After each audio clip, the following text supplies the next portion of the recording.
जय हिंद दोस्तों। हार या जीत इन दोनों से ही इंसान का फायदा होता है। जहां जीत हमें खुशी देती है और हार एक सीख, और हार से सीखने की भी एक कला होती है जो इस संसार में बहुत कम लोगों के पास पाई जाती है। उसमें से एक है हमारे कैप्टन कूल MS धोनी। भारतीय क्रिकेट में रोशनी भरे दिन तो सबको अच्छे से याद होंगे, लेकिन जब बात भारतीय क्रिकेट में अंधकार से भरे मैचों की होती है तो हमारे दिमाग में सबसे पहले आता है 2003 वर्ल्ड कप का फाइनल, फिर 2021 और 23 का वर्ल्ड टेस्ट चैंपियनशिप फाइनल, और अब तो 2023 का ODI वर्ल्ड कप फाइनल भी इस लिस्ट में जुड़ चुका है। लेकिन ये सारे पल कहीं ना कहीं हमने अब एक्सेप्ट कर लिए हैं, क्योंकि इन सभी मुकाबलों में हमारे ओपोनेंट में एक टफ और राइवल टीम थी। लेकिन ऐसा ही एक पल आया था 2007 के ODI वर्ल्ड कप में, जब सामने थी भारत के मुकाबले बेहद कमजोर बांग्लादेश। और 17 मार्च 2007 को पोर्ट ऑफ स्पेन में शुरू होता है भारत का इस वर्ल्ड कप का पहला मैच, और पहले बल्लेबाजी करते हुए भारतीय टॉप ऑर्डर पूरी तरह से धराशायी। सहवाग, उथप्पा और सचिन, इन तीनों में से कोई भी डबल डिजिट्स में तक नहीं पहुंच सका। इसके बाद युवा धोनी, हरभजन सिंह और अजीत आगरकर बिना खाता खोले पवेलियन। फिर भी दादा की अर्धशतकीय पारी और युवराज के संघर्ष के दम पर भारत 191 रनों तक पहुंच जाता है। परंतु इस छोटे से लक्ष्य को बांग्लादेश ने 5 विकेट खोकर अचीव करके इस वर्ल्ड कप का सबसे बड़ा अपसेट कर दिखाया, और भारत ने अपना वर्ल्ड कप का पहला मैच गंवा दिया। अब इसमें कोई बड़ी बात नहीं थी, लेकिन ये हार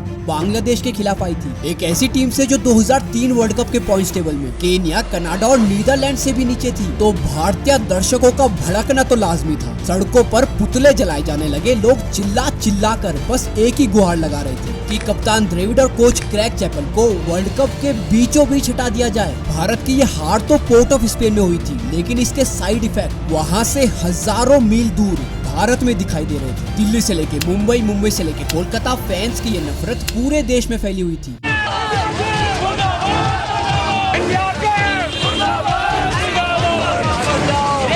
भारतीय टीम में आए पहले प्लेयर और टीम में नए शामिल हुए विकेटकीपर बैट्समैन MS धोनी को, जिनके शानदार प्रदर्शन से खुश होकर झारखंड गवर्नमेंट ने उनको रांची में ही 50 लाख का एक प्लॉट गिफ्ट किया था, और धोनी उस प्लॉट पर अपनी फैमिली के लिए एक घर बना रहे थे। लेकिन बांग्लादेश से मैच हारने के अगले दिन उस प्लॉट के नीचे 100 से भी ज्यादा लोग मौजूद थे, जिनकी जुबान ये कहते नहीं थक रही थी कि ये घर धोनी गवर्नमेंट को वापस कर दे। और धीरे धीरे हालात इतने बिगड़ गए थे कि लोग धोनी के घर का ताला तोड़कर अंदर घुस गए और फिर घर की दीवारें गिराकर पिलर्स पर आग तक लगाने लगे। भारतीय समर्थकों के इस रूप को देखकर प्रशासन ने कई इलाकों पर कर्फ्यू तक लगा दिया था। वहाँ हमारी टीम वेस्ट इंडीज में अपने दूसरे वर्ल्ड कप मैच की तैयारी कर रही थी, और यहाँ समर्थकों ने धोनी के इस घर पर इतनी ज्यादा तोड़फोड़ मचा दी कि मजबूरी में पुलिस को धोनी के घर को छावनी में तब्दील करना पड़ा। सभी खिलाड़ी अपनी फैमिलीज को खतरे में देखकर घबराए हुए थे, जिसका नतीजा ये हुआ कि भारत अपना वर्ल्ड कप का अगला मैच श्रीलंका के सामने हार जाता है, और अब भारत ऑफिशियली इस वर्ल्ड कप से बाहर हो चुका था। और इसके बाद तो फैंस का यह गुस्सा मानो किसी तांडव में तब्दील हो उठता है। हर एक भारतीय खिलाड़ी अगले कुछ दिनों तक मानो होटल्स के कमरों में छिपा बैठा था, और जब हमारी टीम वापस भारत आई तो दिल्ली एयरपोर्ट में फैंस की भीड़ और गुस्सा बेकाबू हुए जा रहा था। ऐसे में पूरी टीम को झट से पुलिस वैन में बैठाकर पुलिस स्टेशन लाया गया। पूरे रास्ते भर में मीडिया और गुस्सैल प्रशंसकों के झुंड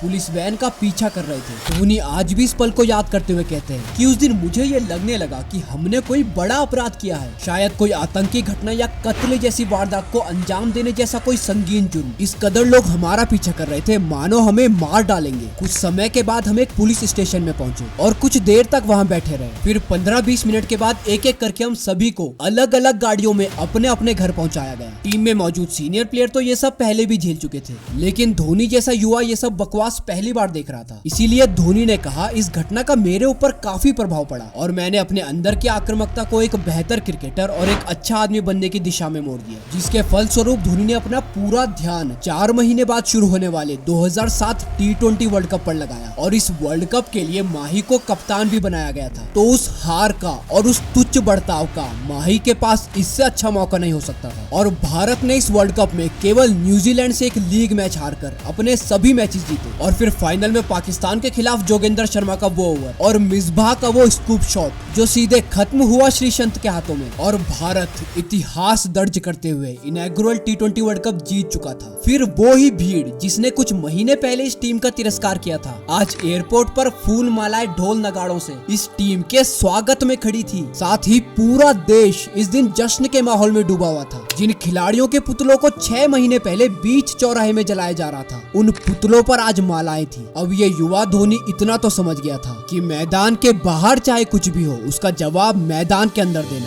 फिर इसके 4 साल बाद धोनी की ही कप्तानी में भारत ने 28 साल के सूखे को खत्म करके 1983 के बाद ओडीआई वर्ल्ड कप की ट्रॉफी को उठाया था और फिर 2013 की चैंपियंस ट्रॉफी जीतकर धोनी बने थे आईसीसी की तीनों ट्रॉफी जीतने वाले एकमात्र कप्तान। और वैसे तो कई कप्तान आएंगे और जाएंगे, लेकिन धोनी की जगह कोई नहीं ले पाएगा, क्योंकि काली अंधेरी रात की सुबह का नाम ही है महेंद्र सिंह पान सिंह धोनी।